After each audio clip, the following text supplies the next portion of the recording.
Hi പ്രിയമുള്ള സുഹൃത്തുക്കളെ, India Bangladesh അതിർത്തിക്ക് സമീപമുള്ള ഭൂഗർഭ സംഭരണികളിൽ വൻതോതിലുള്ള നിരോധിത കഫ് സിറപ്പുകൾ കണ്ടെത്തിയതായിട്ടാണ് ഇപ്പോൾ വരുന്ന റിപ്പോർട്ടുകൾ. 1.4 കോടി രൂപ വിലമതിക്കുന്ന നിരോധിത കഫ് സിറപ്പാണ് പിടികൂടിയത്.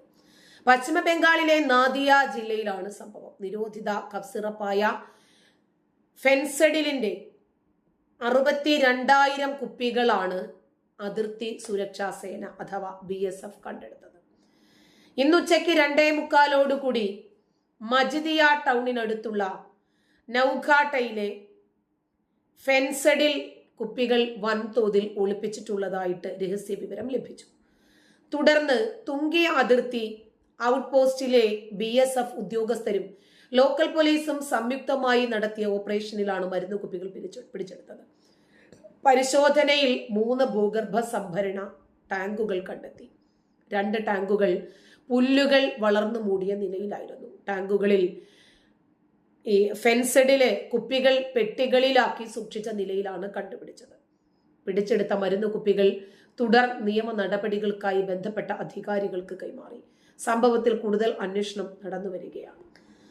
അതിർത്തി വഴി വൻതോതിലേക്കാണ് ബംഗ്ലാദേശികൾ ഇന്ത്യയിലേക്ക് കുടിയേറുന്നത്. ആ അതിർത്തി സ്ഥലത്ത് തന്നെ കണ്ടുപിടിച്ച നിരോധിക്കപ്പെട്ട കഫ് സിറപ്പുമായി ഇങ്ങോട്ടേക്ക് ചേക്കേറുന്ന ബംഗ്ലാദേശികൾക്ക് എന്തെങ്കിലും ബന്ധമുണ്ടോ? അവർ എന്തെങ്കിലും ഗൂഢ ലക്ഷ്യങ്ങൾ വെച്ചിട്ട് ചേക്കേറുന്നവരാണോ? അവരുടെ രാജ്യത്തെ മാന്യന്മാരല്ല അവർ. ബംഗ്ലാദേശിൽ ക്രിമിനൽ കുറ്റങ്ങൾക്ക് പിടിക്കപ്പെട്ട് ജയിലുകളിൽ തടവിൽ കഴിയുന്ന ആളുകൾ ജയിലിൽ ചാടിയവരും ക്രിമിനൽ കുറ്റങ്ങൾ ചെയ്തിട്ട് പിടികൊടുക്കാത്തവരും ഇടക്കാല ജാമ്യത്തിനിറങ്ങിയവരും അങ്ങനെ ഒരുപാട് ക്രിമിനലുകളാണ് ബംഗ്ലാദേശിൽ നിന്നും നമ്മുടെ രാജ്യത്തേക്ക് കുടിയേറിയിരിക്കുന്നത്. ഇവര് നമ്മുടെ രാജ്യത്തേക്ക് കുടിയേറി വരുമ്പോൾ അനധികൃതമായിട്ട് നുഴഞ്ഞു കയറി വ്യാജരേഖകളിൽ പല രൂപത്തിലും ഇവരുടെ രാജ്യത്തെ ക്രിമിനൽ കുറ്റങ്ങൾ മറയ്ക്കാനും പിടിക്കപ്പെടാതിരിക്കാനും കോടികൾ സമ്പാദിക്കാനും സുഖസുന്ദരമായി കുടുംബത്തോടൊപ്പം ജീവിക്കാനുമുള്ള സേഫ് ആയിട്ടുള്ള ഒരു ഷെൽട്ടർ ആയിട്ടാണ് ഇവർ പൊതുവെ ഇന്ത്യയെ കാണുന്നത്.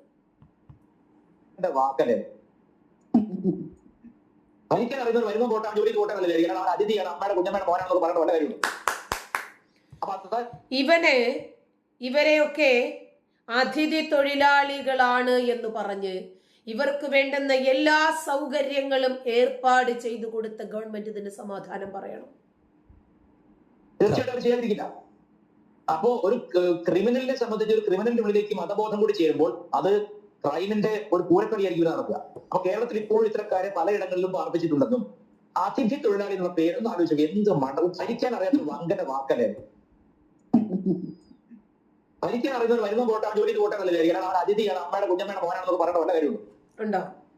അപ്പൊ അതായത് ഇവിടെ വരുന്ന ആളുകളെ പറ്റി കൃത്യമായി കണക്ക് ഉണ്ടോ എന്ന് വെച്ചാൽ ഒരു രേഖയും ഇല്ല എന്നുള്ളതാണ് സത്യം. ഇവർ നേരത്തെ മാഡം പറഞ്ഞ പോലെ ഇവർ ട്രെയിനിലൊന്നുമല്ല നേരിട്ടൊന്നുമല്ല വരുന്നത്. ഇവര് പല പല പല മാർഗങ്ങളിലൂടെ, വാഹനങ്ങളിലൂടെ, ട്രക്കുകളിലൂടെ ഇവർ എത്തിപ്പെടുന്നതിലൂടെ there is no account of how many people have already settled in Kerala. അപ്പൊ ഇതിൽ ഏറ്റവും രസകരമായ സംഗതി എന്ന് വെച്ചാൽ അനിൽജി ഈ ബാംഗ്ലാദേശികളും ഈ പോട്ടെ ബംഗാളികൾ പോലും യാത്ര ചെയ്യുന്ന ജനറൽ കമ്പാർട്ട്മെന്റിൽ എന്തെങ്കിലും യാത്ര ചെയ്യാൻ ദുര്യോഗം ഉണ്ടായിട്ടുണ്ടോ? AC കമ്പാർട്ട്മെന്റിൽ യാത്ര ചെയ്യാനുള്ള ദുര്യോഗം ഒരു 3-4 തവണ ഉണ്ടായിട്ടുണ്ട്. ഇപ്പൊ വിദ്യാസാഗർ നമ്മളൊക്കെ ഇപ്പോ പാലക്കാടുന്നോ അല്ലെങ്കിൽ എറണാകുളത്തു നിന്നോ തിരുവനന്തപുരത്തേക്ക് വരുന്നുണ്ട് ദീർഘദൂര ട്രെയിനുകളെയാണല്ലോ നമ്മൾ ആശ്രയിക്കാറുള്ളത്. പണ്ട് ഈ AC കോച്ചുകളൊക്കെ കാലിയായി കിടക്കുമായിരുന്നു. പക്ഷെ ഇപ്പൊ അതല്ല, മാറി. ഇപ്പൊ മൊത്തം ഇവരാണ്. കേരളം കൊടുക്കുന്ന പണം കൊണ്ട് എന്തും ഞാൻ പറഞ്ഞാല് സൂപ്പർ മാർക്കറ്റ് ഇപ്പോ ഇവര് സഞ്ചരിക്കുന്നത് AC കോച്ചുകളിലാണ്. കഴിഞ്ഞൊരു ദിവസം എനിക്ക് തിരുവനന്തപുരം വരെ പോകേണ്ടി വന്നു എൻ്റെ ഉമ്മച്ചിയെ കാണാൻ വേണ്ടിയിട്ട്. ആ സമയത്ത് രാജധാനിയിലാണ് കയറുന്നത്. അപ്പം ഇവിടുന്ന് അങ്ങോട്ട് പോയത് ജനശതാബ്ദിക്കും തിരിച്ചു വന്നത് രാജധാനിയിലുമാണ്. AC കോച്ചാണ്, എല്ലാം ബെർത്താണ്. ഒരു സീറ്റിന് തിരുവനന്തപുരത്ത് നിന്ന് കോഴിക്കോട് വരെ ഉള്ള ടിക്കറ്റ് 1600 ഒരു 1300 രൂപയൊക്കെയാണ് ഒരു ടിക്കറ്റിന് വില. ഒരു കുടുംബസമേതം AC കോച്ചിൽ യാത്ര ചെയ്യുവാണ്. കാരണം ഇവർക്ക് യഥേഷ്ടം പണമുണ്ട്. ഒരു ദിവസം ഒരു 2 പേര് ജോലി ചെയ്യുന്ന പൈസ ഉണ്ടെങ്കിൽ സുഖസുന്ദരമായിട്ട് ഇവർക്ക് യാത്ര ചെയ്യാം. ലോങ് യാത്രയ്ക്ക് വളരെ പൈസ കുറവാണ്. ഒരു പൗഡർ ഒരു പേസ്റ്റ് അവരൊന്നിച്ച് ആ സെക്ഷൻ കൂട്ടി കാരണം അവരെ സംബന്ധിച്ച് ഇപ്പൊ പണം ഒരു പ്രശ്നമല്ലാതെ, കാരണം കേരളം കൊടുക്കുന്ന പണത്തിൽ അവർ കേരളത്തിനെതിരെ തന്നെ, കേരളം എന്നുള്ളതല്ല എന്റെ വികാരം, രാജ്യത്തുള്ളതാണ്, ഈ രാജ്യത്തിനെതിരെ തന്നെ പ്രവർത്തിക്കാൻ അവർക്ക് യാതൊരു മടിയില്ല. ദേശസ്നേഹികളെ സംബന്ധിച്ചിടത്തോളം ഇത് ആശങ്കയുളവാക്കുന്ന വസ്തുതകളാണ്. ലോ ആൻഡ് ഓർഡർ എന്ന് പറയുന്ന സാധനം എന്താണെന്ന് പോലും അവർക്കറിയില്ല. അതിന് ഏറ്റവും ഉദാഹരണമായിട്ട് ഞാൻ പറയുന്നത്, ഞാൻ തമിഴ്നാട്ടിൽ നിന്ന് കേരളത്തിലേക്ക് മിക്കവാറും യാത്ര ചെയ്ത സമയത്ത് ഇതുപോലെ ദീർഘദൂര ട്രെയിനുകൾ കയറുമ്പോൾ ചിലപ്പോൾ എനിക്ക് ഞാൻ ബുക്ക് ചെയ്ത ട്രെയിൻ മിസ്സായ അവസരങ്ങൾ ഒരുപാടുണ്ടായിരുന്നു. ആ അവസരങ്ങളിൽ എന്റെ ഗതികേടിന് ജനറൽ കമ്പാർട്ട്മെന്റിൽ കയറി കേരളം കോഴിക്കോട് വരെ യാത്ര ചെയ്യുന്ന ഗതി ഉണ്ടായിരുന്നു. നമ്മുടെ അനിൽജി, നമ്മൾ നരകമാണ്, ഭേദം തോന്നിപ്പോ. ഇവര് ഒരു സ്ത്രീയെ കൊണ്ട് കയറി അവളെ പച്ചയ്ക്ക് അവർ കത്തിക്കും. അത് അത്രയും കാമാന്ധന്മാരായിട്ടുള്ള അല്ലെങ്കിൽ എന്താ പറയുക, ഇല്ലാത്ത വൃത്തികേടുള്ളൂ. മായ നിറച്ച് മറ്റേ സാധനം ചവച്ച് തുപ്പ്, അവിടെ മുഴുവൻ തുപ്പി വൃത്തികേടാക്കി, ബാത്റൂം വൃത്തികേടാക്കി. ഈ എന്താ പറയുക, മനുഷ്യർ തന്നെയാണോ ഇവിടുന്ന് പോലും നമുക്ക് സംശയം തോന്നും. അത് ഇന്ത്യയിൽ ഉത്തരേന്ത്യൻ സംസ്ഥാനങ്ങളിലൊക്കെ ഉണ്ട് തിരുമൂർത്തി. ബീഹാർ അതുകൊണ്ടാണ് സാർ ഞാൻ പറഞ്ഞത്. സാറേ, ഞാൻ അതുകൊണ്ടാണല്ലോ ബംഗാളികളാണെങ്കിലും ചെയ്യുന്നത്, ബംഗ്ലാദേശിന് മാത്രമല്ല, ഉത്തരേന്ത്യയിലൊക്കെ ടിക്കറ്റ് എടുത്താൽ തന്നെ ഭാഗ്യമാണ്. നമ്മൾ മലയാളികൾ വളരെ നല്ല കുട്ടികളായതുകൊണ്ട് ടിക്കറ്റ് ഒക്കെ എടുത്ത് നമ്മൾ കയറുള്ളൂ. നമുക്ക് പേടിയാണ്, ടി ടി ആയിട്ട് അറിഞ്ഞോ ജോലിക്ക് ഇറക്കി വിടാം. ആ ഭയമൊന്നുമില്ല. ലോ ആൻഡ് ഓർഡർ എന്താണെന്ന് കിട്ടിയാൽ കറങ്ങണം. ഇവര് ട്രെയിനിൽ ഇരിക്കും. ജമാഅത്തെ ഇസ്ലാമിയെ പോലെയുള്ള ഭീകരവാദ തീവ്രവാദ സംഘടനകൾ വഴിയാണ് പലപ്പോഴും ഈ ക്രിമിനലുകൾ നമ്മുടെ രാജ്യത്ത് സുഖസുന്ദരമായി ജീവിച്ചു പോകുന്നത്. ഈ ബംഗ്ലാദേശി ക്രിമിനലുകൾ കേരളത്തിൽ ക്യാമ്പ് ചെയ്യുന്നത് ഏകദേശം മുമ്പൊരിക്കൽ ഒരു ജനപ്രതിനിധി പറഞ്ഞിരുന്നു, 8 ലക്ഷം ബംഗ്ലാദേശികൾ മാത്രം കേരളത്തിലുണ്ട്. കേരളത്തിൽ മാത്രം 8 ലക്ഷത്തോളം പേര്. ഇവരൊന്നും നിയമപരമായി കയറിയവരല്ല. ഇവർക്കൊക്കെ വ്യാജരേഖകൾ ഉണ്ടാക്കി കൊടുത്ത് നമുക്ക് ഭരണം പിടിക്കണമല്ലോ. ഭരണം പിടിക്കണ്ടേ? ഇപ്പോ പോലീസിലെ പച്ച വെളിച്ചത്തിന് പോലും അറിയാം, ഉന്നതർക്ക് അറിയാം, പക്ഷെ ഒന്നും ചെയ്യാൻ സാധിക്കുന്നില്ല. കാരണം അതിഥി തൊഴിലാളികൾ എന്ന് പറഞ്ഞ് അവരെ നെഞ്ചോടടിക്ക് പിടിക്കുന്ന ഒരു സംസ്ഥാന സർക്കാർ. രാഷ്ട്രീയ മത സമ്മർദ്ദം കാരണം എതിരഭിപ്രായം പറയണമെന്ന് ആഗ്രഹിക്കുന്നവർക്ക് പോലും പറയാൻ കഴിയുന്നില്ല. ഇതെങ്ങനെയാണ് NIA അറിയിക്കേണ്ടത് എന്ന് പലപ്പോഴും പലരും കമന്റ്സുകളിലൂടെ ചോദിക്കാറുണ്ട്. പച്ചവെളിച്ചം പോലീസ് ഇവരെ ഇവിടെ കലാപത്തിന് ഒരുക്കി നിർത്തുകയാണ് എന്നും പല രൂപത്തിലുമുള്ള ജിഹാദുകളിൽ ഒന്നാണതെന്നും കൃത്യമായിട്ട് NIAക്കും അറിയാം. ഒരു പോപ്പുലർ ഫ്രണ്ടിനെ നിരോധിച്ചു എന്നുള്ളത് കൊണ്ട് രാജ്യത്ത് നിന്ന് ഭീകരവാദവും തീവ്രവാദവും ഒന്നും കരകയറി പോകത്തില്ല. ചവിട്ടിയിട്ട് അങ്ങനെയൊക്കെയാണ്. വളരെ ഇങ്ങനെ ഒരു വിഭാഗത്തെ എന്തിനു നമ്മൾ ഇവിടെ ആനയിച്ച് വരുത്തേണ്ടി വരുന്നു എന്ന് വെച്ചാൽ ഒറ്റ കാരണം, നമ്മളുടെ ആളുകൾ, നമ്മുടെ ചെറുപ്പക്കാര് ഓൺലൈൻ ഇന്റർനെറ്റ് ഗെയിമുകളിൽ ഒഴുകിയിരിക്കുമ്പോൾ മറ്റവൻ അവിടെ നിന്ന് ജോലി ചെയ്ത് പൈസ ഉണ്ടാക്കുകയാണ്. നമ്മുടെ ചെറുപ്പക്കാർക്ക് നല്ല വസ്ത്രം ധരിച്ച് പൈസമുള്ളിൽ ഇരുന്ന് മടി പിടിച്ചു പോയി. ഇതിന്റെ ഫലം എന്താണ്? അമ്മയും മകളെ തിരിച്ചറിയാൻ അവന്മാർ വന്നിട്ട് എന്ത് ക്രൈം ചെയ്താലും നമുക്ക് ഒഴിയാനുള്ള അവകാശമാണ് നഷ്ടപ്പെടുന്നത്. മാത്രമല്ല, ഇതിന് മാത്സ് ആയിട്ട് വേറൊരു വിഷയം പറയാം. അല്ല, ഇപ്പൊ സമ്മതം കൂടി ഉണ്ടോ? ഇവിടുന്ന് വ്യാപകമായി കല്യാണം കഴിക്കുന്നുണ്ട്. അതെ, ഇഷ്ടംപോലെ കല്യാണങ്ങളുണ്ട്.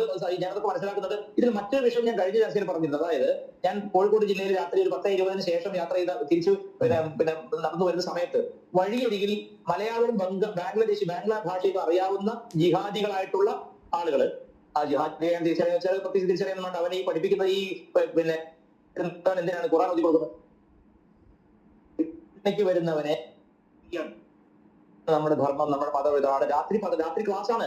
കേരളത്തിൽ തിരുവനന്തപുരം മുതൽ കാസർഗോഡ് വരെ എല്ലാ ജില്ലകളിലും കൃത്യമായി ദാവ മതപ്രബോധന പ്രവർത്തനം നടക്കുന്നു ഇവരുടെ ഇടയിൽ. അപ്പൊ എന്താണ് നടക്കാൻ പോകുന്നത്? ചില പള്ളികൾ വാക്ക് കൊടുക്കാൻ പോലും ബാംഗ്ലാദേശികളെ ഏൽപ്പിക്കുന്നത്. എന്താണ് ഉദ്ദേശം?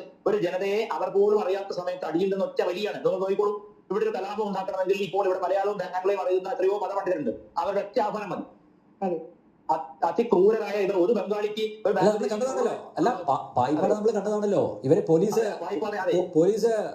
ജീപ്പ് കത്തിച്ചില്ലേ? അതെ, പോലീസ് ജീപ്പ് കത്തിച്ചു. പിണറായി വിജയന്റെ അതിഥികളായിട്ട് ഒന്നും പറയാനും വയ്യ. അങ്ങനെ പോലീസ് കുടുങ്ങിയിട്ട്. അപ്പൊ ഞാൻ അത് മാത്രമല്ല, SDPIക്കാര് കോടതി മുമ്പിൽ പോലീസ് ജീപ്പിന്റെ മേലെ കയറി ജസ്റ്റിസ് ശങ്കരനെ കൊല്ലുന്നു പറഞ്ഞില്ലേ?